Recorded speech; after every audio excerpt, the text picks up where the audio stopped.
नमस्कार साथियों, एडो expert SK sir classes में आप सभी का स्वागत है। हम आजीविका के अंतर्गत हरित क्रांति के पश्चात आज हम श्वेत क्रांति की बात करने वाले हैं। श्वेत क्रांति का प्रारंभ 1970 को हुआ था और है ना।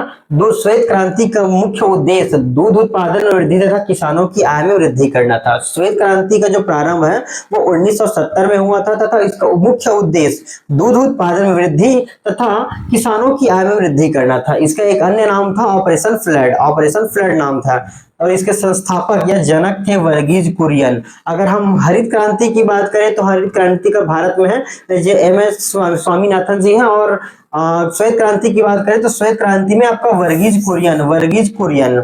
अब हम बात करते हैं श्वेत क्रांति से संबंधित संस्थान।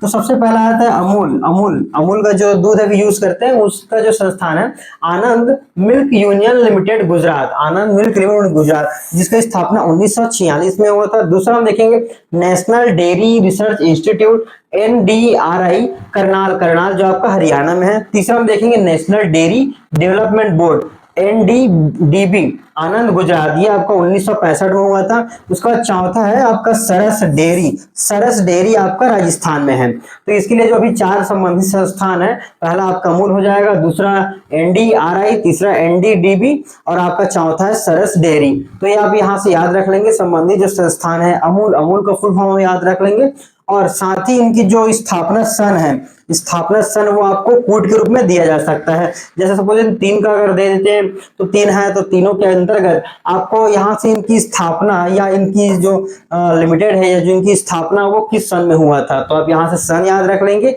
और इनका एक नाम याद रख लेंगे। ठीक है। अब इसके अंदर भारत में श्वेत क्रांति की जनक कौन है? वर्गीज कुरियन था। इस क्रांति का तहत जो आपका दूध उत्पादन है, दूध व्यवसाय है, उसको व्यापारिक दूध उत्पादन में परिवर्तित करना है। जो आपका परंपरागत जो आपका तरीका है दूध उत्पादन करने का, उसको चेंज करके व्यावसायिक दूध व्यवसाय में परिवर्तित करना है। और इसका शुरुआत हुआ था गुजरात के खेड़ा जिले के आनंद नामक नगर से, है ना। तो दूध क्रांति की शुरुआत हुई। इस दिशा में 1946 में सहकारी संघ के रूप में अमूल की स्थापना किया गया, जिससे दूध उत्पादकों के लिए समुचित बाजार व्यवस्था की सुविधा प्राप्त होगी। ये जो अमूल है, अमूल ही आपका स्टार्ट हुआ, उसके बाद ही दूध उत्पादक के लिए, जैसे दूध बाजार है, सब्जी बाजार से सब्जी मंडी होता है या धान के लिए होता है, उसी प्रकार दूध उत्पादन करने वाले किसानों या जो दूध उत्पादक हैं उनके लिए एक बाजार की व्यवस्था की गई। श्वेत क्रांति को सार्थक सिद्ध करने के लिए 1965 में स्थापित राष्ट्रीय डेयरी विकास बोर्ड के सहयोग से 1970 में ऑपरेशन फ्लड शुरू किया गया है ना। और जो ऑपरेशन फ्लड है वो 3 चरणों में भारत में लागू किया गया। प्रथम जो आपका चरण है 1970 से 80, दूसरा आपका 1981 से 85 और तीसरा जो है आपका 1985 से आपका 96 तक चला। तो हम इसमें प्रथम चरण में देखेंगे। इस प्रथम चरण के अंतर्गत 4 जो महानगर हैं, जैसे कि जो बड़े बड़े महानगर हैं उनको शामिल किया गया, जिसमें आपका दिल्ली, मुंबई, कलकत्ता और चेन्नई में ताजा दूध का व्यापार का वर्चस्व बिठाने का प्रयास किया गया है ना। तो आपको यहां से पूछा जा सकता है कि जो आपका ऑपरेशन फ्लड कितने चरणों में हुआ तथा इनका सन आप यहां से पूछा जा सकता है कि प्रथम, द्वितीय और तृतीय किस सन में हुआ। साथ ही यहां से एक प्रश्न ये बन सकता है कि प्रथम चरण के अंतर्गत किन 4 महानगरों को शामिल किया गया था, है ना। तो ये 4 महानगर आप याद रखेंगे, दिल्ली, मुंबई, कलकत्ता और चेन्नई शामिल किया गया था। उसके बाद हम देखेंगे द्वितीय चरण। जो द्वितीय आपका चरण है 1981 से 1985 तक है, जिसमें आपका समन्वित डेयरी विकास कार्यक्रम जो है 200 से अधिक शहरों को जोड़ा गया, जहां पर जिसकी जनसंख्या 1 लाख से अधिक आबादी वाले शहरों में दूध की आपूर्ति और उपलब्धता उत्पादक सहकारी समितियों के चयन प्रक्रिया के माध्यम से करने का प्रयास किया गया।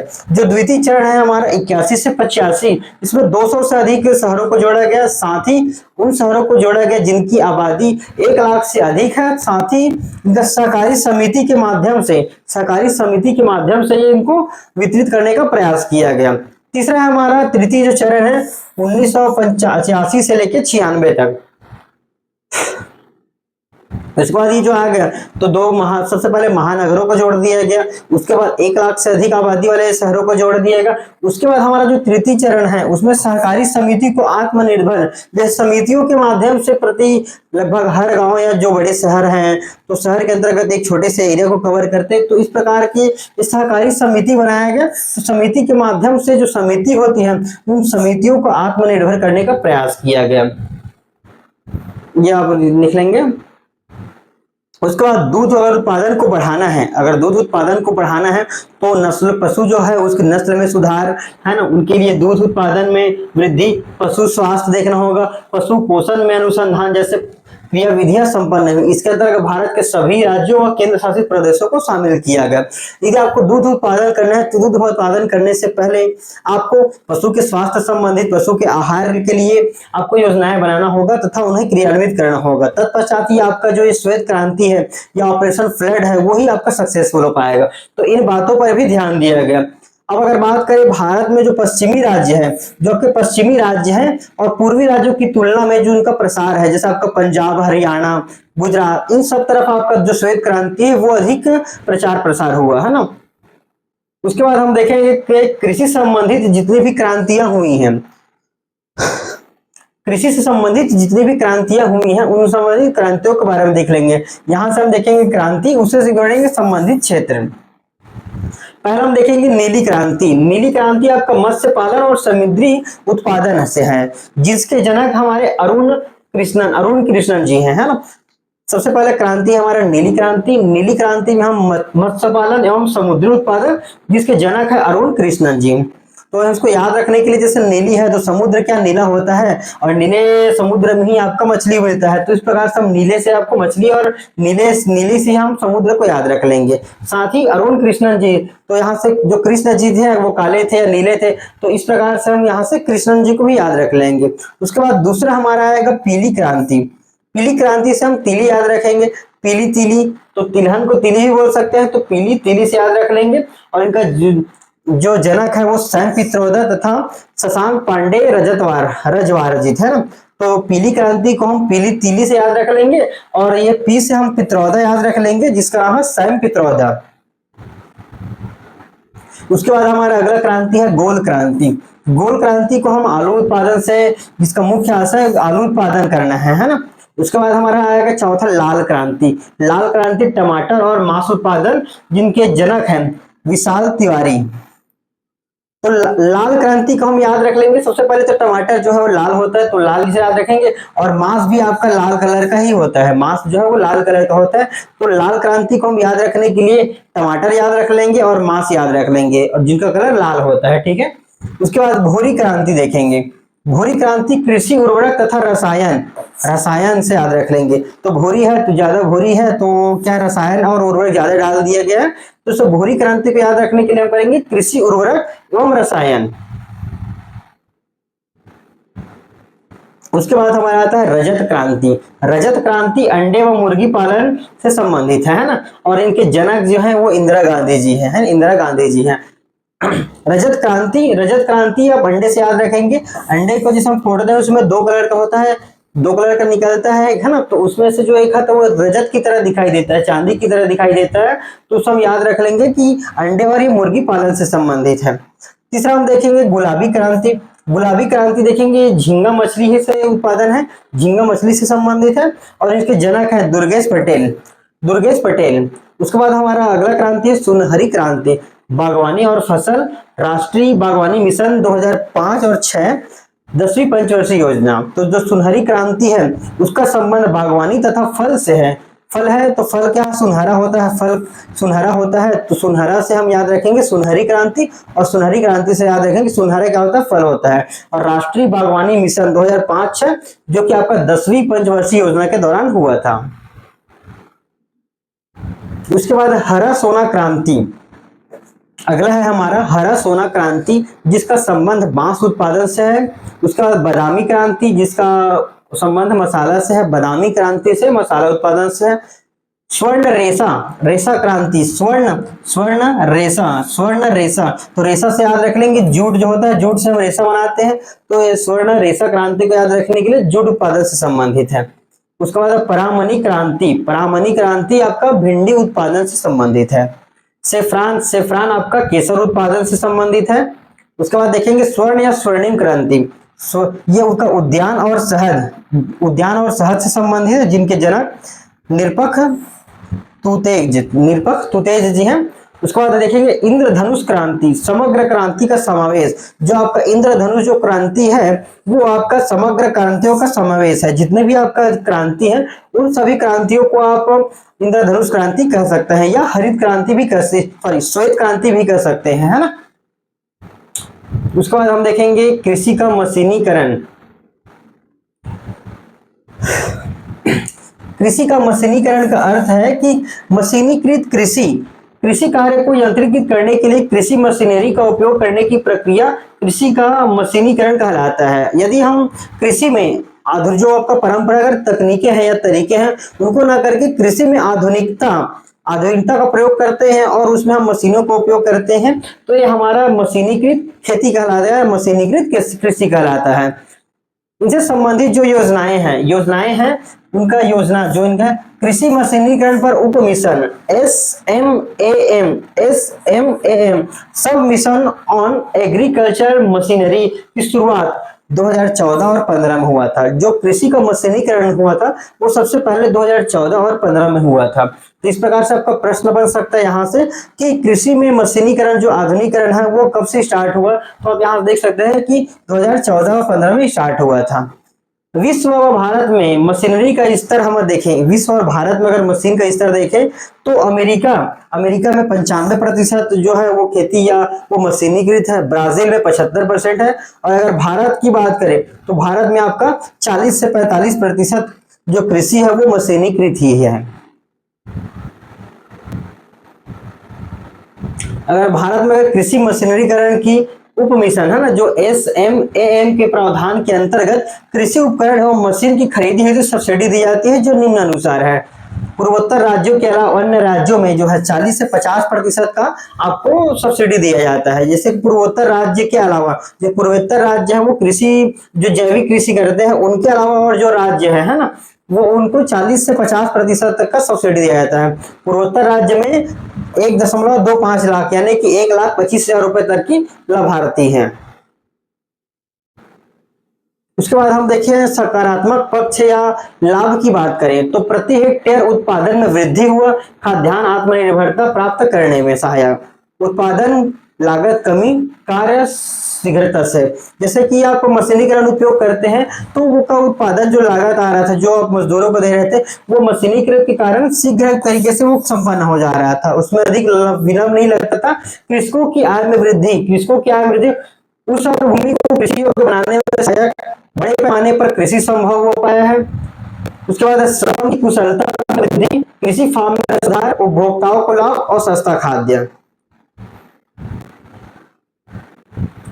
उसके बाद अगर हम बात करें जो कृषि जो मशीनरीकरण हुआ है उससे हानि क्या हुआ है ना, 2 हेक्टेयर से जो छोटा खेत जो है वो मशीनीकरण के कारण खेत छोटा होता गया है, बेरोजगारी का भय, ट्रैक्टर 8% व पंप सेट 16% मानव श्रम में कमी करता है।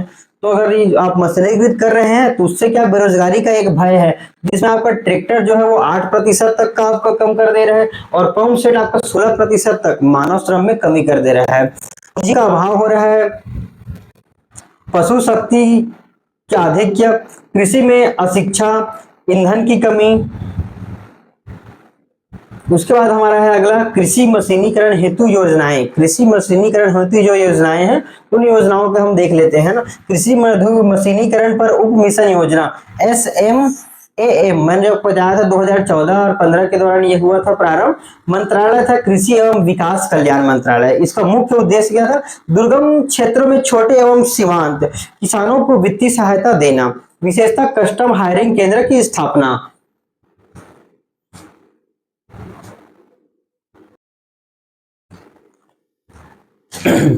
कृषि मशीनीकरण हेतु योजनाएं, जिसमें आपका कृषि मशीनीकरण पर उप मिशन योजना SMAM, इसका आप सन याद रख लेंगे और इसका उद्देश्य आप याद रख लेंगे, है ना। और इससे लाभ क्या हुआ, तो केंद्र सरकार द्वारा आधुनिक उपकरण खरीदने पर 50 से आपका 80% तक का सब्सिडी प्रदान हुआ। ये बजट आपको याद नहीं रखना है। दूसरा है आपका कृषि माफ, सिंचाई कर माफ। कृषि के अंतर्गत जो सिंचाई कर माफ है वो 17 लाख किसानों का जो कृषि कर माफ हुआ था उनका प्रावधान है। ये योजनाएं उतनी इंपॉर्टेंट नहीं है, लेकिन एक बार रीड कर लेते हैं ताकि अगर एग्जाम में यहाँ से अगर क्वेश्चन बनते हैं तो हमसे बन पाए। तीसरा हम देखेंगे कृषक जीवन ज्योति योजना। इसका प्रारंभ हुआ था 2 अक्टूबर 2009, 2 अक्टूबर 2009। इसका उद्देश्य था राज्य शासन द्वारा कृषकों की वित्तीय सहायता प्रदान किए जाने हेतु, है ना। उसके बाद हमारा अगला योजना है प्रधानमंत्री कृषि सिंचाई योजना। प्रारंभ हुआ था आपका 2015-16 में। कार्य था आपका PMKSY पर ड्रॉप मोर क्रॉप, है ना।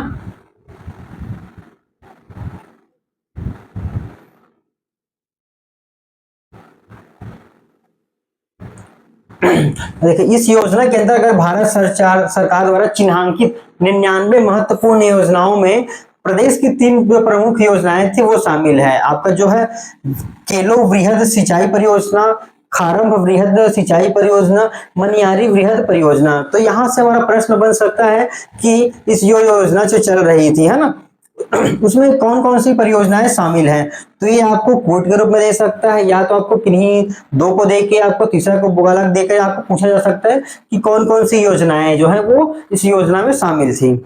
उसके बाद हमारा देखेंगे सूक्ष्म सिंचाई योजना। प्रारंभ आपका 2006 में हुआ था और उसके बाद ये लागू जो है वो 13-14 में समस्त जिलों में हुआ था। इसका उद्देश्य था प्रदेश के लघु सीमांत एवं अन्य कृषकों को सिंचाई के लिए स्प्रिंकलर फव्वारा द्वारा प्रदान करना। इसके लिए अनुदान आप यहाँ से रीड कर लेंगे।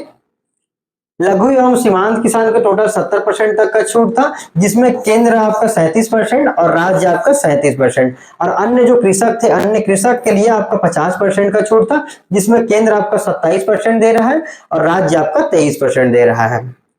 उसके बाद हमारा छठवां जो योजना है कृषि यांत्रिकीकरण योजना। कृषि यांत्रिकीकरण योजना, इसका मुख्य उद्देश्य प्रदेश के लघु सीमांत कृषकों को किराए पर उन्नत कृषि यंत्र एवं ग्रामीण युवाओं को स्वरोजगार उपलब्ध कराना। इसका जो मुख्य उद्देश्य था कि जो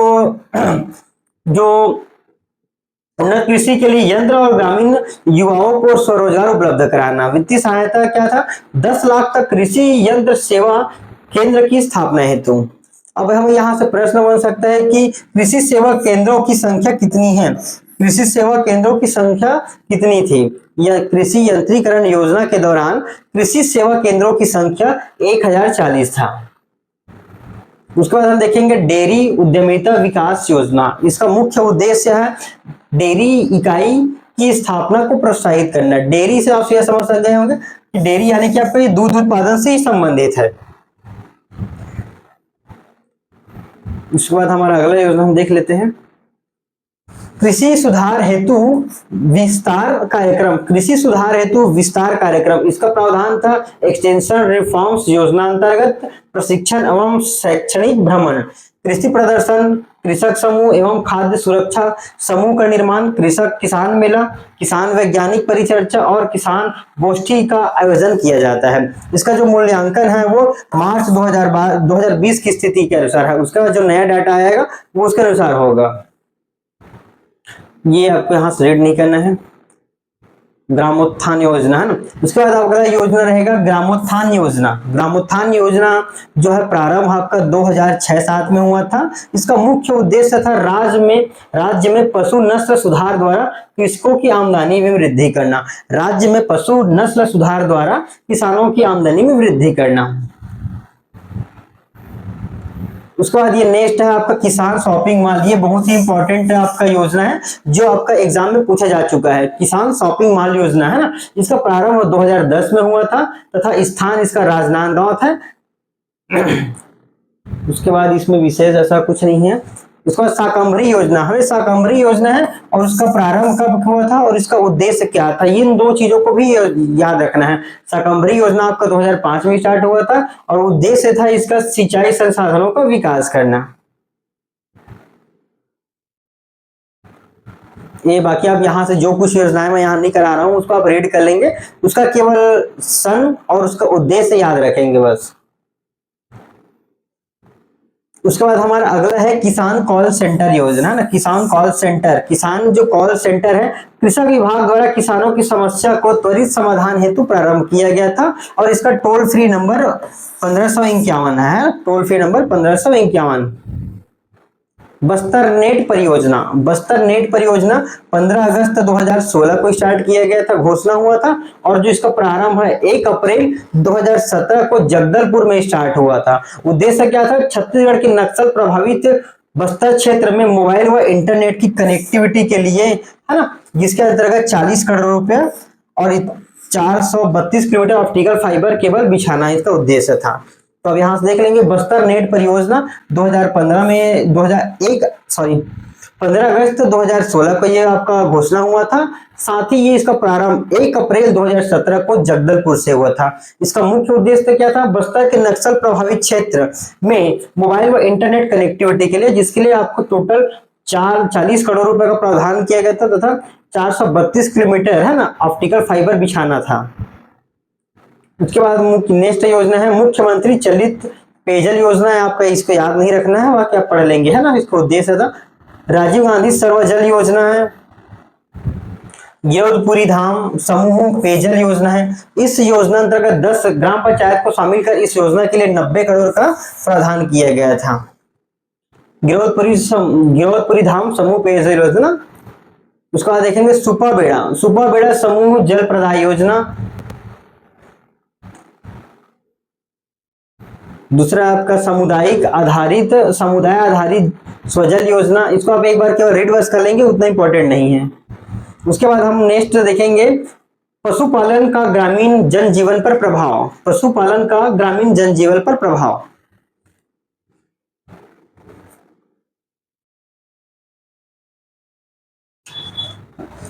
पशुपालन का ग्रामीण जीवन स्तर पर प्रभाव, है ना, ये हमारा अगला टॉपिक रहेगा। पशुपालन का ग्रामीण जीवन स्तर, जन जीवन स्तर पर क्या प्रभाव पड़ा।